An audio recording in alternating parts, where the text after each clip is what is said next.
Well, new developments in the Mueller probe, the special counsel's office saying former Trump campaign chairman Paul Manafort repeatedly lied to federal investigators, which violates a plea deal he signed 2 months ago. Manafort's attorneys disputing that, saying, quote, he believed he has provided truthful information and does not agree with the government's characterization that he has breached the agreement.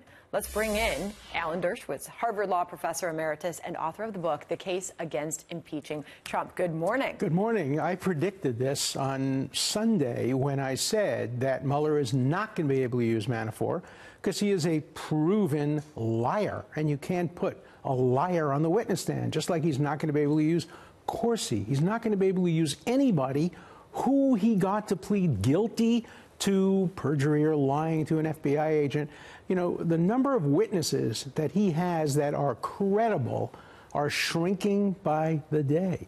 So going back to your comments over the weekend, which got a lot of attention, you spoke very strongly about what you see will be the outcome when ultimately this Mueller report is released. That's right. The president has to be ready, and his team has to be ready, because Mueller is not going to produce a neutral report. He's not going to be fair.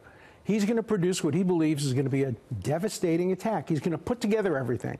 He's going to use information from Manafort and others without necessarily disclosing that they're liars. And so the president's team has to be ready, and that's why I've suggested that the president's team demand that on the day that the Mueller report is released, that their report is released as well, that the public gets a chance to see both reports. In other words, that when the Mueller report is produced to the Justice Department, it has to be turned over to the team. Well, how can the president's team prepare a statement not knowing what's in the Mueller report? Here's the way what has to happen. Mueller report gets sent to the Justice Department. The Justice Department doesn't release it. It sends it over to the president's team. Right. They then have a week to write a rebuttal looking specifically. Then once their rebuttal is ready, both reports are released at the same time. That way the American public gets to see both together. They don't get to see one-sided report that gets the front page of the New York Times and then a week later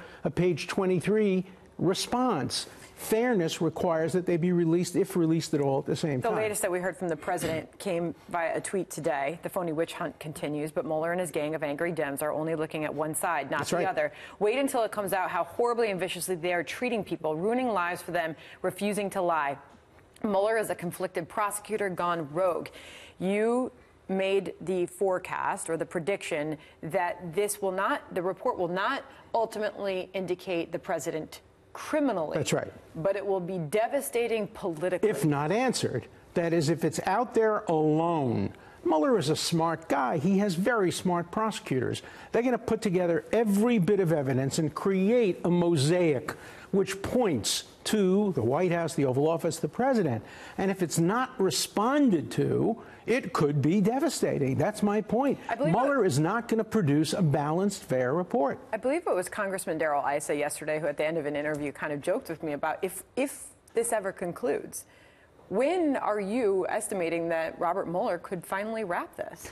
Well, I would think he would wrap it before the Democrats take over Congress, but you never know. I think one of the reasons he accepted the president's offer, which was the right offer, to answer in writing is because he wanted to get all the information before the midterm elections, and so nobody could slow him down. So I think he's ready to release the report. I think it's a question now of timing. There are no elections pending. Last election is today in Mississippi. Midterms are over.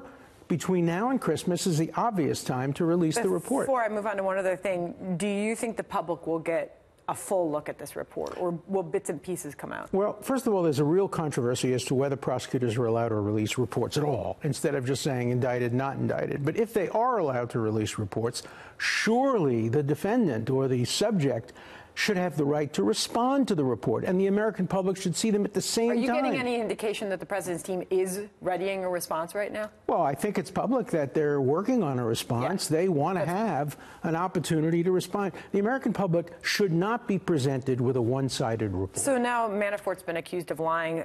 Mueller's team says this is a breach of the plea deal. So what happens to Paul Manafort? Well, he's in trouble. I mean, what he did is the worst of all possible worlds. He gave up his right to trial, and now he's in real trouble. He's already pleaded guilty. He can't take that back, and they're going to really redouble their punishment against him. I don't know that he'll ever see the light of day again. Will the president let this investigation play out to the very end? I think so. I think he has to do that, and I think in the end, when both sides are presented, the American public will have the choice to decide who has the better case. I do not think there will be criminal prosecutions of the president or anybody close to him growing out of the Mueller report. Professor Alan Dershowitz, great to have you on set this morning. Thank you. Nice to see you.